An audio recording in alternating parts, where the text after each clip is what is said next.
สบายดีตอนเช้าวันนี้ข้าพเจ้าจะพาทุกคนไปเที่ยวชมบรรยากาศธรรมชาติวัดธรรมเมืองเขียนทั้งหมดที่บอกไกลจากตัวเมืองออกมาประมาณ6 กิโล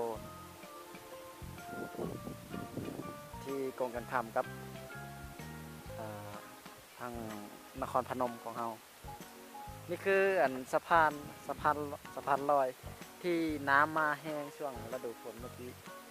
พัดเอาขัวนี้ไปเมื่อก่อนขัวนี้ก็เป็นขัวที่เป็นขัวไม้ที่งามสัตว์และมีหอคอยอยู่ตรงปลายภูสูงประมาณอยู่300 เมตรสถานที่นี้คือบ้านถ้ำหรือว่าถ้ำช้างตะแคกน่าจะไปเลาะเบิ่งเมื่อนี้เขาจะไม่ได้ไปถ้ำช้างแต่ว่าเขาจะไปถ้ำเสือนี่ถ้ำเสือแล้วก็ถ้ำช้างอันนี้คือไกด์นำเที่ยวของเขาไกด์นำเที่ยวของเขาเงาแบบเป็นพักในมื้อนี้นอนหลับก็ตื่นอันนี้เป็นส่วนพักของชาวบ้านเนาะพักของชาวบ้านไม่ว่าจะเป็นส่วนผู้ว่าส่วนแตงส่วนสาลีลุ่มๆไปแน่นไปเลยชาวบ้านจะเห็นแบบนี้ทุกปีส่วนนี่คือศาลาแบบศาลาวัด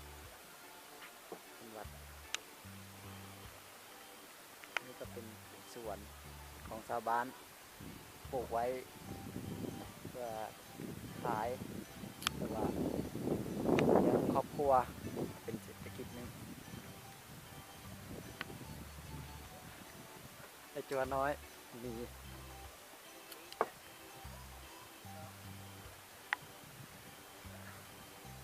อันนี้เขาจะพากันไปใส่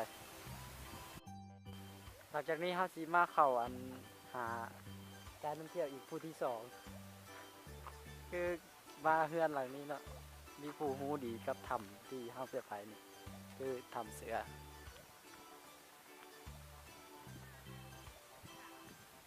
มีแล้ว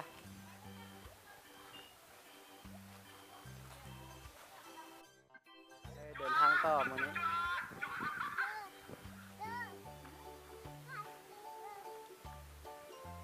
ฟังเพลงแบบสบาย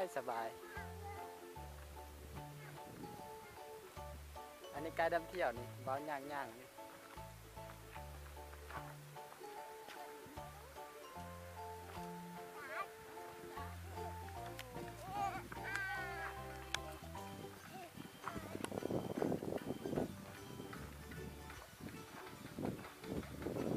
ไปทางนี้เนาะ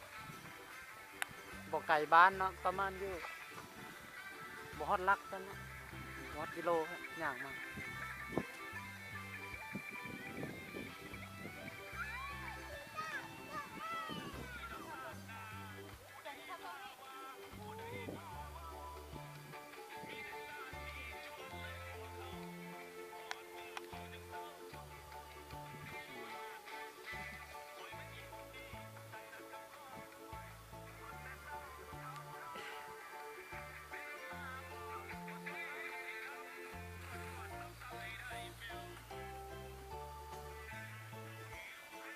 บกไก่เนาะทำนี่เนาะ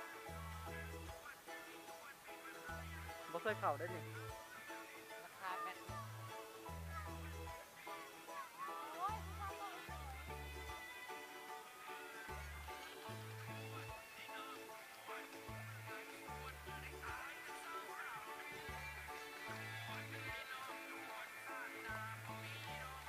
ป่า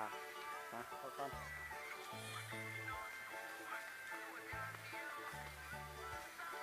ต้องได้เดินลงนิดนึงนะเพราะว่าได้เข้าถ้ำ บ